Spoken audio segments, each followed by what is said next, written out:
High বন্ধুরা, তোমরা কেমন আছো? আশা করি ভালো আছো। আমিও ভালো আছি তোমাদের আশীর্বাদে। তোমাদের আশীর্বাদ মাথায় না থাকলে আমি এতদূর আসতে পারতাম না। তবে বন্ধুরা দেখো, আমি খুব খুশির ইয়েতে মোচা আমরা সবাই খুবই ভালোবাসি, খুশির ঝড়ে তবে আমি মোচাটাকে বাছছি, তোমাদেরকে দেখাচ্ছি। দেখো মোচাটা কিভাবে বাছছি তা দেখতেই পাচ্ছ।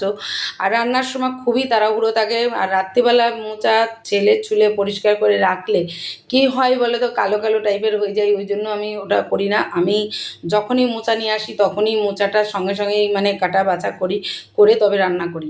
তবে তোমরা কি করো একটুখানি কমেন্ট করে জানাইও, যে তোমাদের কাছ থেকে আমার অনেক কিছু শেখার আছে, তাই জন্য শেখার জন্য। আর এই দেখো, এই যে মোচার এইগুলি আমি আগে নিয়ে প্রচণ্ড খেলতাম, আর এইগুলি দিয়ে যেন অনেক কিছু বানানো যায়, অনেক কিছু করা যায়। তারপরে কুচি কুচি করে কাটা শুরু করলাম, আর এই হলুদ জল নুন দিয়ে ভিজিয়ে তারপরে সিদ্ধ করে নিলাম।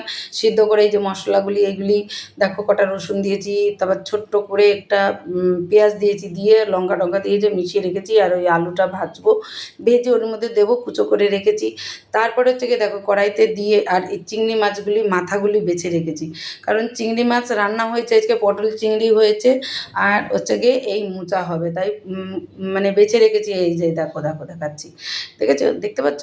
চিংড়ি মাছের মাথাটাকে কেটে বেছে রেখেছি, আর আলু আর চিংড়ি মাছের মাথা ভেজে রেখে দিয়েছি। তারপরে যে মশলাপাতি দেখো, হলুদ নুন, তারপরে জিরের গুঁড়ো, ধনে গুঁড়ো সব দিয়ে দিচ্ছি। এই যে দেখাচ্ছি দেখো, সব দিয়ে দিলাম। দেওয়ার পরে তারপরে নাড়াচাড়া নাড়াচাড়া করে খুব সুন্দর করে তারপরে দেখো এই যে কষানো হচ্ছে। কষানো হওয়ার পরে উপরের দিকে তাকায় দেখো, উপরের দিকে আমি অ্যাড্রেস পাখা চালিয়েছি, তবুও যেন ধোঁয়াটা পুরো ওই পার থেকে এপারে চলে আসছে। তারপরে একটু ঘি দিয়ে দিলাম, ঘি দিয়ে নাড়াচাড়া করলে টেস্টটার গন্ধটা আরেকটু খুব সুন্দর হয়, তাই ঘিটা দিয়ে দিলাম। ঘি না হলে মোচাতে খাওয়াই বেকার হয়ে যায়। তাই ওই দেখো, ওই যে ওই অ্যাড্রেস পাখাটা চালিয়েছি, তাও দেখো কীরকম ঝাঁঝটা আসছে, যে কাশি হচ্ছে, নাড়তে পারছি না, এত কাশি হচ্ছে, হাওয়াতে এইদিকে চলে আসছে সব বন্ধুরা।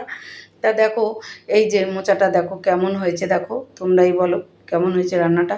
আর তারপরে এখন এই যে আরেকটা কথা তোমাদের বলতে ভুলে গেছি, সেটা দিতেও দেখাতেও ভুলে গেছি। ওর মধ্যে দিয়েছি আমি একটু পিঠুলি। পিঠুলি কাকে বলে জানো? চালের গুঁড়ো, গরম মশলা দিয়ে সামান্য জল দিয়ে মিশিয়ে তারপরে ওর মধ্যে দিয়ে আবার কষা কষা কষা কষা করেছি, করে তারপরে হচ্ছে গিয়ে একটু ঘি দিয়ে, নামানোর আগে একটু ঘি দিয়ে তারপরে নামাবো। দেখো দেখালাম কি সুন্দর হয়েছে, কালারটা দেখেছো বন্ধুরা?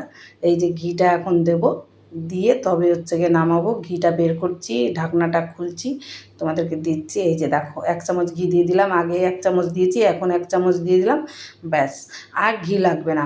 তা দেখতেই পাচ্ছ মোচাটার কালারটা এত সুন্দর হয়েছে, খাওয়া তো মানে বলে বোঝাতে পারবো না, টেস্টটা তো খুবই সুন্দর হয়েছে।